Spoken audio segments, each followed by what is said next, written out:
Right, so the big news this evening is that President Cyril Ramaphosa has appointed Raymond Zondo as the new Chief Justice. He will assume office on the 1st of April. At the same time, Ramaphosa says he intends to nominate Supreme Court of Appeal President Justice Mandisa Maya as Zondo's deputy. Lawson Naidoo from the Centre for the Advancement of the South African Constitution, CASAC, joins us now. So, Lawson, is Zondo the right person for the job? Good evening, Sally. Thank you very much. Look, I think of the four candidates that were shortlisted for the position of Chief Justice, it was quite clear that all four of them were qualified for the position, had the requisite skills and experience to be able to assume the office. And ultimately, this is a decision for the President to take after consulting with the Judicial Service Commission and political parties represented in the National Assembly. We do, however, know that the JSC had specifically recommended Justice Mandisa Maya for the position. But the President has exercised his discretion to appoint the acting Chief Justice and Deputy Chief Justice Zondo to this position. It will, of course, be a short-term appointment because Zondo has just over 2 years left to serve on the Constitutional Court. So, the President has now played his hand. But having done so, he's also simultaneously said that he will be nominating Mandisa Maya as Deputy President of the Constitutional Court, or Deputy Chief Justice, once Raymond Zondo takes over as the Chief Justice. Yeah, that's quite interesting because, of course, that will give her a full 12 years, whereas Chief Justice Zondo will have less than 2 years before he has to vacate his position in the Constitutional Court because it's that 12-year tenure.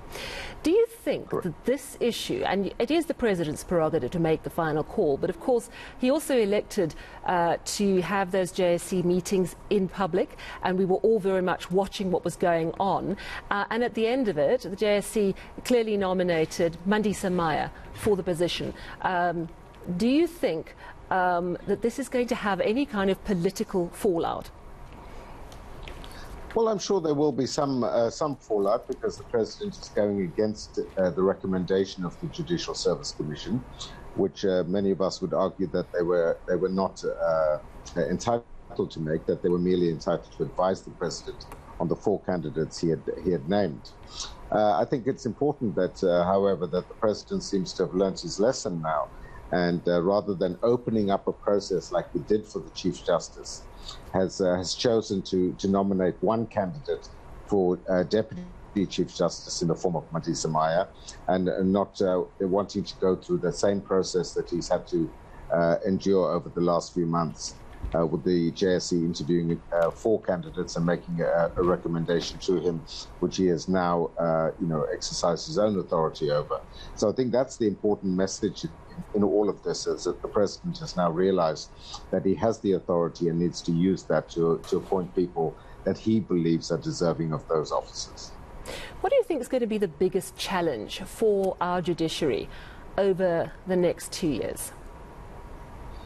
Well, I think, there are a number of vacancies that currently exist and others that will arise in the next 2 years when the Chief Justice, Raymond Zondo, as we probably should now start calling him, leaves office in 2 years. So there's going to be a churn of new people coming into the judicial service, into the Constitutional Court, and that's going to require a level of stability, which I think Zondo will be able to bring to the court, given his 10-year tenure there already, that he has institutional knowledge of the court.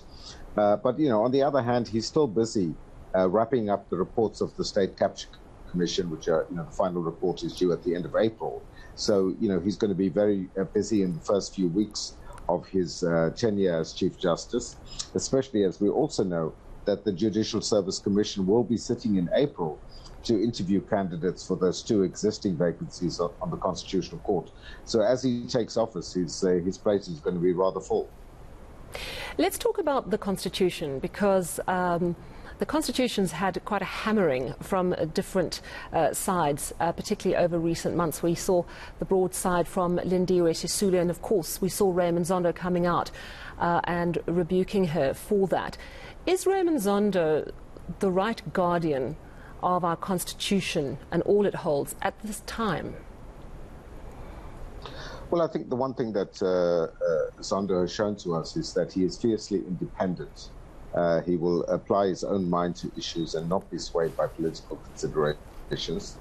That he felt it was necessary for the judiciary to speak out when Minister Sisulu launched that attack on the Constitution and on the members of the judiciary in particular. He was brave enough to do so when many people would have counseled him not to get involved in what they thought could turn into a political spat. But he handled it, I think, with diligence and with care, and merely to assert the independence and the autonomy of the judiciary, that they need to be respected, and that the Constitution needs to be respected. And ultimately, that's really the role of the Constitutional Court, is to be the guardians of the Constitution and of our constitutional democracy, a role that it has played very well over recent years, despite the attacks that it has come under.